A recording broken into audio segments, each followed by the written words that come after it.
വിഷയമായിട്ട് ഞങ്ങൾ ഇന്നലെ പെരുമ്പാവൂരായിരുന്നിട്ട് അപ്പം തന്നെ ഞാൻ പറഞ്ഞു നമുക്ക് വെളുപ്പിന് എണീറ്റ് പോകാനോട്ടെ കട തുറക്കണ്ടേന്ന് പറഞ്ഞപ്പോൾ പറഞ്ഞ് എന്നൊക്കെ സമ്മതിച്ചിട്ടാണ് പോയത്.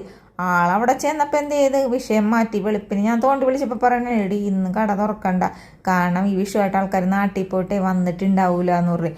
പിന്നെ ഹിന്ദിക്കാർ ഓട്ടിനോട്ട് അവരും വന്നിട്ടില്ല എന്ന് പറയും. പിന്നെ താങ്ങാനാളുള്ളപ്പോൾ നമുക്കും തളർച്ച ഇത്തിരി കൂടുമല്ലോ.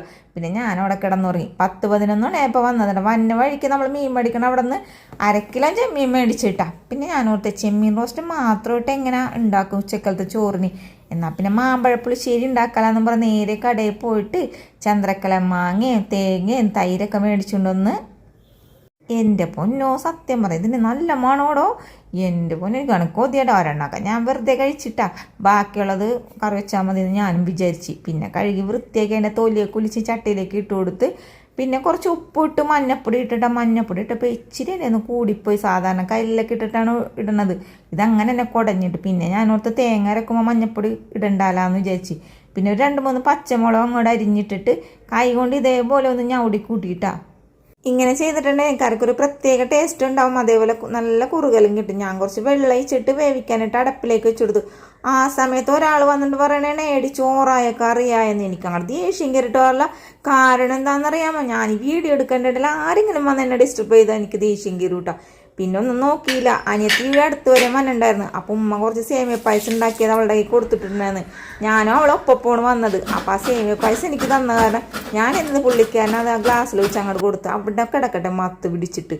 ചോറാകുമ്പോൾ വിളിച്ചാൽ മതിയല്ല. അപ്പം അതിൻ്റെ ഇടയിൽ തേങ്ങ ഇരണ്ടാൻ നോക്കിയിട്ട് തേങ്ങയും ചിരണ്ടാൻ പറ്റില്ല. കാരണം എന്താണെന്നറിയാമോ, കടയിൽ മിഷ്യത്തിലെല്ലാം ചിരണ്ടാണ്. ഞാൻ പിന്നെ കുറച്ച് ചിരണ്ട് ബാക്കി കൊത്തി മിക്സിയിലേക്ക് ഇട്ട് പിന്നെ കുറച്ച് നല്ല ജീരകവും തൈരും അങ്ങോട്ട് ഒഴിച്ചു കൊടുത്ത് ലേശം മുളക് പൊടി ഇട്ട് മഞ്ഞപ്പൊടി ഇടണ്ടാലാന്ന് ഓർത്ത് മഞ്ഞപ്പൊടി നേരത്തെ തന്നെ ഇട്ടിട്ടുണ്ടല്ലോ.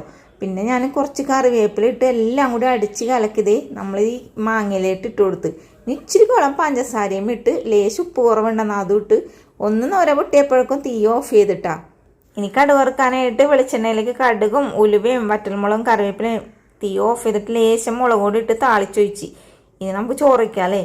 അപ്പം ഞാൻ എല്ലാ കലങ്ങളും കൂടി കൊണ്ട് ഈ ടേബിളിൽ കൊണ്ടുവന്ന് വെക്കാൻ എന്നിട്ട് ഒന്നിച്ചിരുന്നാണ് കഴിക്കണത്. കാരണം എന്ന് വെച്ചാൽ എനിക്ക് അപ്പം എണീറ്റ് ഇനി വേണമെന്ന് പറയുമ്പോൾ പോകാനൊന്നും പറ്റിയൊന്നുമില്ല. അപ്പം അതുകൊണ്ടിട്ട് ചൂട് ചോറിൻ്റെ മുകളിലോട്ടാണ്ട മാമ്പഴപ്പുളിശ്ശേരി ശരിക്കും പറഞ്ഞാൽ തണുത്തേറിലാണ് കഴിക്കേണ്ടത്.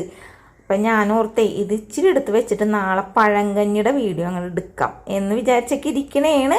വീഡിയോ ഇഷ്ടപ്പെട്ട സപ്പോർട്ട് ചെയ്യണം, ലൈക്ക് ചെയ്യണം, ഷെയർ ചെയ്യണം. വീഡിയോ കണ്ടതിന് താങ്ക് യു.